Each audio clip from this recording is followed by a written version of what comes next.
சபரிமலை தங்கம் திருட்டில் குற்ற உணர்ச்சி ஏற்பட்டதால் அன்னதானத்திற்கும் மாளிகைப்புறத்திற்கு மாலை வாங்கவும் 20 லட்சம் ரூபாய் வழங்க உன்னிகிருஷ்ணன் திட்டமிட்டது தெரியவந்துள்ளது. சபரிமலை ஐயப்பன் கோவிலில் உள்ள துவாரபாலகர் தங்கத்தகட்டிலிருந்து 4.5 கிலோ தங்கம் திருடப்பட்டது. இந்த விவகாரத்தில் பெல்லாரி நகைக்கடை உரிமையாளர் கோவர்த்தன் மற்றும் தங்க முலாம் பூசும் பணியில் ஈடுபட்ட சென்னையைச் சேர்ந்த பங்கஜ் பண்டாரி ஆகியோரின் பங்கு குறித்து உன்னிகிருஷ்ணன் அளித்த வாக்குமூலம் சிறப்பு புலனாய்வு குழு தயாரித்த அறிக்கையில் இடம்பெற்றுள்ளது.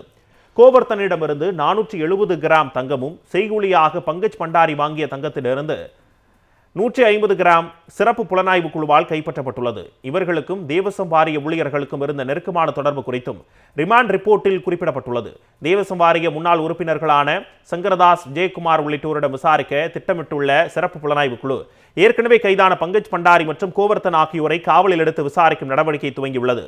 474 கிராம் தங்கம் கையில் கிடைத்த போது குற்ற உணர்வு ஏற்பட்டதாக கூறிய உன்னிகிருஷ்ணன், அதற்கு பரிகாரமாக சபரிமலைக்கு அன்னதானம் மற்றும் மாளிகைப்புறத்திற்கு மாலை வாங்குவதற்காக 20 லட்சம் ரூபாய் பணம் வழங்குமாறு தன்னிடம் கூறியதாக கோவர்த்தன் சிறப்பு புலனாய்வு குழுவிடம் வாக்குமூலம் அளித்துள்ளார்.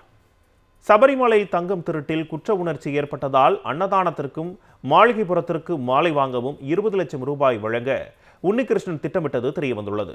சபரிமலை ஐயப்பன் கோவிலில் உள்ள துவாரபாலகர் தங்கத்தகட்டிலிருந்து 4.5 கிலோ தங்கம் திருடப்பட்டது. இந்த விவகாரத்தில் பெல்லாரி நகைக்கடை உரிமையாளர் கோவர்த்தன் மற்றும் தங்க முலாம் பூசும் பணியில் ஈடுபட்ட சென்னையைச் சேர்ந்த பங்கஜ் பண்டாரி ஆகியோரின் பங்கு குறித்து உன்னிகிருஷ்ணன் அளித்த வாக்குமூலம் சிறப்பு புலனாய்வு குழு தயாரித்த அறிக்கையில் இடம்பெற்றுள்ளது.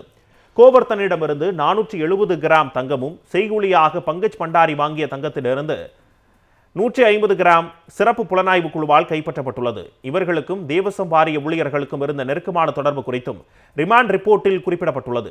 தேவசம் வாரிய முன்னாள் உறுப்பினர்களான சங்கரதாஸ், ஜெயக்குமார் உள்ளிட்டோரிடம் விசாரிக்க திட்டமிட்டுள்ள சிறப்பு புலனாய்வு குழு ஏற்கனவே கைதான பங்கஜ் பண்டாரி மற்றும் கோவர்த்தன் ஆகியோரை காவலில் எடுத்து விசாரிக்கும் நடவடிக்கை துவங்கியுள்ளது. 474 கிராம் தங்கம் கையில் கிடைத்த போது குற்ற உணர்வு ஏற்பட்டதாக கூறிய உன்னிகிருஷ்ணன், அதற்கு பரிகாரமாக சபரிமலைக்கு அன்னதானம் மற்றும் மாளிகைப்புறத்திற்கு மாலை வாங்குவதற்காக 20 லட்சம் ரூபாய் பணம் வழங்குமாறு தன்னிடம் கூறியதாக கோவர்த்தன் சிறப்பு புலனாய்வு குழுவிடம் வாக்குமூலம் அளித்துள்ளார்.